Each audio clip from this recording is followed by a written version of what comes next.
A paz do Senhor, meus irmãos. A leitura diária de quinta-feira, 25 de novembro de 2021, tem como título: A vocação implica uma impulsão interior.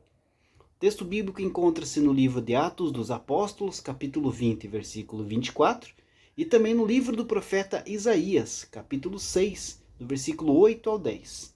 Diz assim, em Atos 20, versículo 24: Mas em nada tenho a minha vida por preciosa, contanto que cumpra com alegria a minha carreira e o ministério que recebi do Senhor para dar testemunho do evangelho da graça de Deus.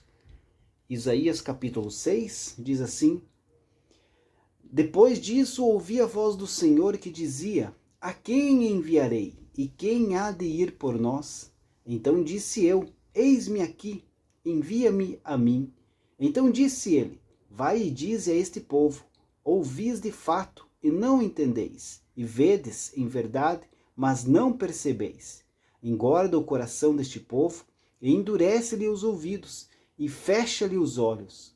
Não venha ele a ver com os seus olhos, e a ouvir com os seus ouvidos, e a entender com o seu coração, e a converter-se e a ser sarado. Queridos, imaginem o ex-arrogante Saulo de Tarso no passado. E agora, um homem que tinha aí consciência do seu papel como servo de Cristo. E por isso, ele procurou aí ter um comportamento físico, social e espiritual do qual ele podia declarar, Me portei no meio de vós com humildade. No seu testemunho pessoal, ele procurou dizer àqueles homens como se sentia naquele momento de despedida, para servir aí de exemplo a todos os seus discípulos, como alguém que não tinha a vida por preciosa, desde que pudesse aí cumprir com fidelidade o seu ministério.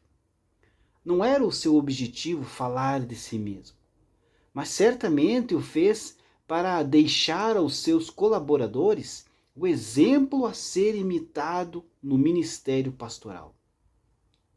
Então, ele volta-se para os seus discípulos e diz a eles: Olhai, pois, por vós mesmos.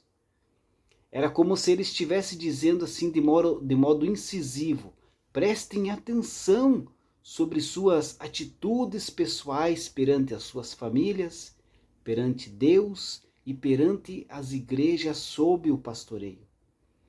A liderança de Paulo era exemplar diante de todos, e ele aconselhou aí aos seus obreiros que tivessem um olhar introspectivo para suas próprias vidas e a imagem que as igrejas teriam sobre cada um deles.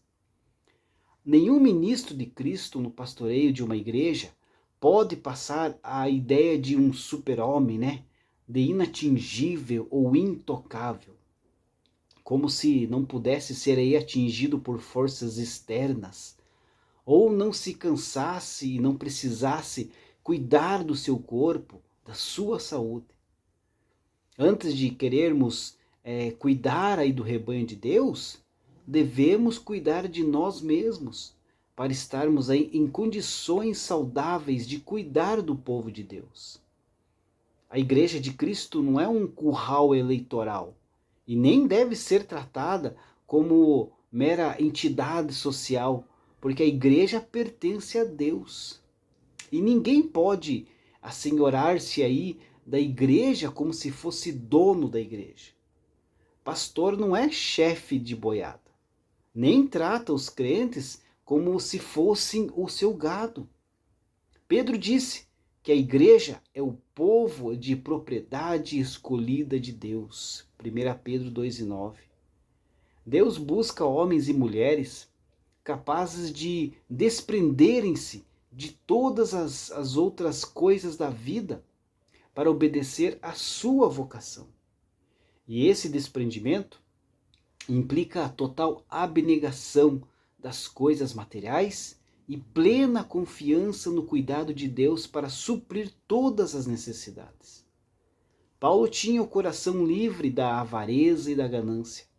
ao contrário de muitos obreiros que têm perdido ministerialmente por causa da avareza e da vaidade pessoal. Deus abençoe a sua vida. Uma ótima quinta-feira a todos.